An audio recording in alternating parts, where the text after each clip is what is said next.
Assalamualaikum warahmatullahi wabarakatuh. Alhamdulillahirabbil alamin wa bihi nasta'inu ala umuri dunya waddin. Wassalatu wassalamu ala asrofil anbiya'i wal mursalin sayyidina Muhammadin wa ala alihi washabbihi ajmain amma ba'du. Perkenalkan, nama saya Muhammad Darul Ulum, NIM T 2018 1121. Di sini langsung saja untuk mempersingkat waktu, di sini saya akan sedikit meringkas terkait dengan materi puasa. Apa sih puasa itu? Bagaimana sih cara menjalankan puasa itu, nanti dibahas di pertemuan kali ini. Yang pertama adalah pengertian puasa. Puasa sendiri adalah mulai dari terbit fajar sampai terbenamnya fajar, kita menahan nafsu kita, menahan makan kita, menahan minum kita. Intinya dari puasa tersebut adalah kita harus menahan makan dan minum untuk membatalkan puasa tersebut. Jadi begitu. Memasuki syarat yang kedua, sudah terpampang di layar. Syarat wajib puasa. Syarat wajib puasa adalah di sini saya sebutkan ada 6 poin. Yang pertama adalah Islam, yang kedua adalah balik, yang ketiga adalah berakal. Kenapa kok berakal disebutkan di salah satu syarat wajib puasa? Karena orang yang gila tidak diwajibkan untuk puasa. Jadi begitu. Yang keempat adalah sehat, dalam artian tidak mempunyai gejala sakit atau gimana. Jadi kalau sakit kita boleh tidak puasa. Gitu. Yang kelima adalah mampu, dalam artian kita mampu untuk menjalankan puasa selama 1 hari full, mulai terbit fajar sampai terbenamnya fajar, kita harus mampu. Kalau tidak mampu, kita belum dikatakan wajib untuk puasa, begitu. Yang keenam adalah tidak dalam perjalanan atau musafir. Jadi kalau dalam artian di sini kalau kita melakukan perjalanan jauh, kita tidak diwajibkan puasa. Ketiga, rukun puasa. Rukun puasa sebenarnya sudah saya jelaskan di awal tadi. Yang pertama adalah niat di malam hari sebelum terbit fajar. Terkadang orang yang sebelum puasa malamnya itu sholat tarawih. Jadi setelah sholat tarawih sudah selesai, terkadang dari imamnya membimbing bagaimana niat puasa tersebut. Jadi begitu. Yang kedua adalah menahan diri dari hal-hal yang membatalkan puasa. Contoh itu kita makan, minum, dan lain sebagainya. Nanti dijelaskan di akhir.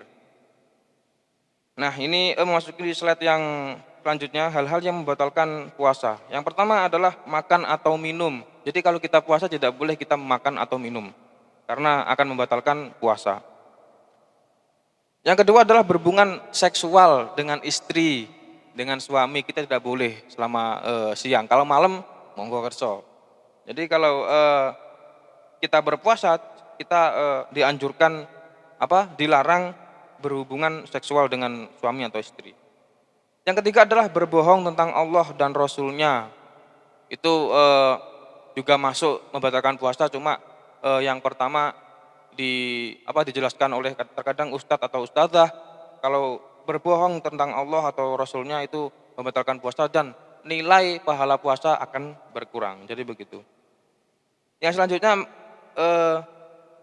sengaja menghirup asap rokok atau yang lain sebagainya, intinya ada rasa di dalam tenggorokan, itu juga bisa membatalkan puasa, begitu.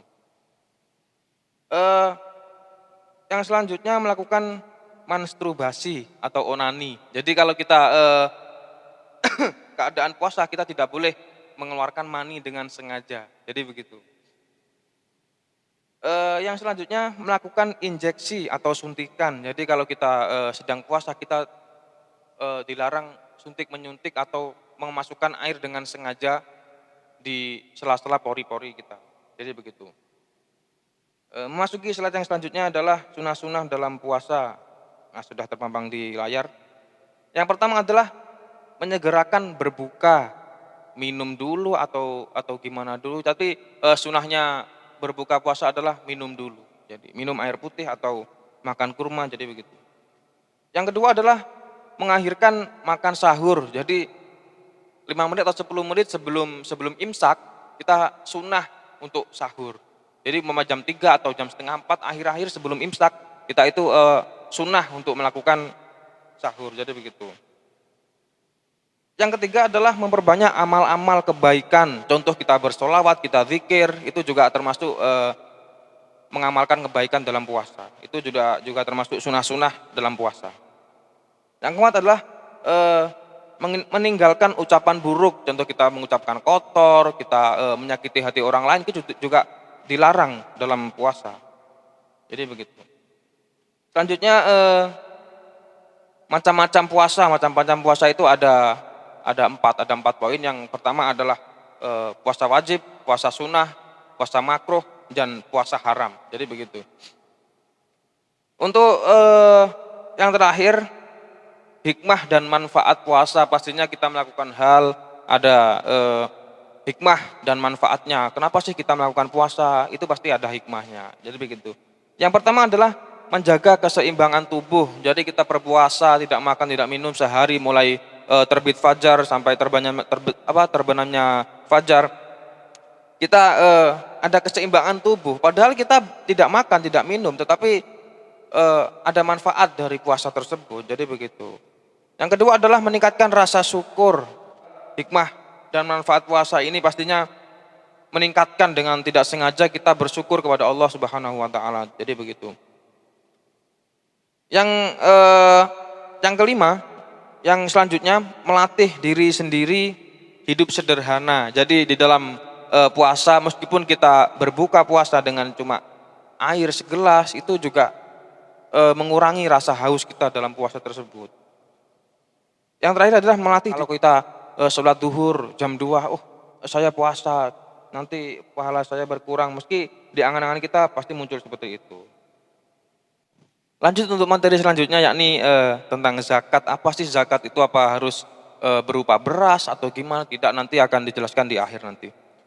Pengertian zakat tersendiri adalah berkah, bersih, berkembang, dan baik. Sedangkan menurut istilah sendiri adalah zakat adalah sejumlah harta tertentu yang wajib dikeluarkan oleh orang Islam dan diberikan kepada golongan orang yang berhak menerima menurut ketetapan yang sudah ditetapkan oleh Islam. Jadi kita memberikan zakat itu tidak semena-mena atau orang kaya atau gimana, enggak, nanti akan dijelaskan di akhir nanti.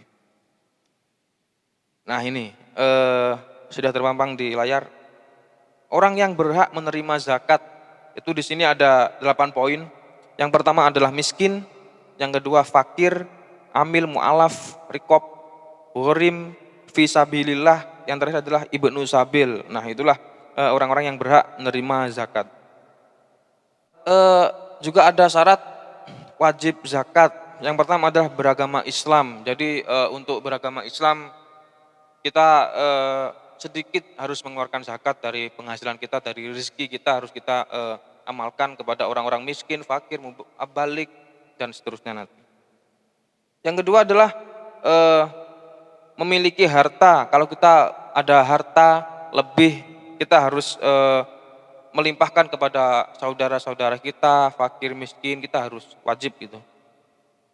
Pertama adalah zakat fitrah, yang kedua adalah zakat profesi. Apa sih pengertian zakat profesi itu? Bagaimana sih zakat profesi itu?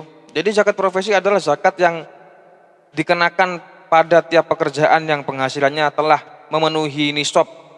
Profesi yang dimaksud seperti dokter, konsultan, seniman, akuntan, dan lain sebagainya, intinya ada penghasilan lebih, itu wajib untuk zakat profesi. Jadi begitu. Hikmah dan manfaat zakat. Yang pertama adalah mengurangi kesenjangan sosial antara si kaya dan si miskin. Yang kedua, membersihkan harta dari sebagian yang bukan hak kita.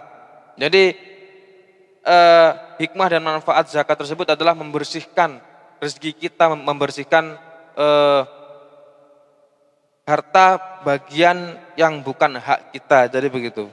Yang ketiga adalah mengikis akhlak buruk. Yang keempat, sebagai ungkapan rasa syukur atas nikmat yang diberikan Allah. Yang kelima adalah zakat yang telah dikumpulkan dapat dijadikan dana pengembangan umat. Yang terakhir adalah memberikan dukungan moral dan material kepada orang-orang yang baru masuk Islam. Nah, jadi begitu. Untuk zakat di sini sementara saya jelaskan tentang zakat fitrah dan zakat profesi saja. Terima kasih, kurang lebihnya mohon maaf. Intinya shirathul mustaqim. Wassalamualaikum warahmatullahi wabarakatuh.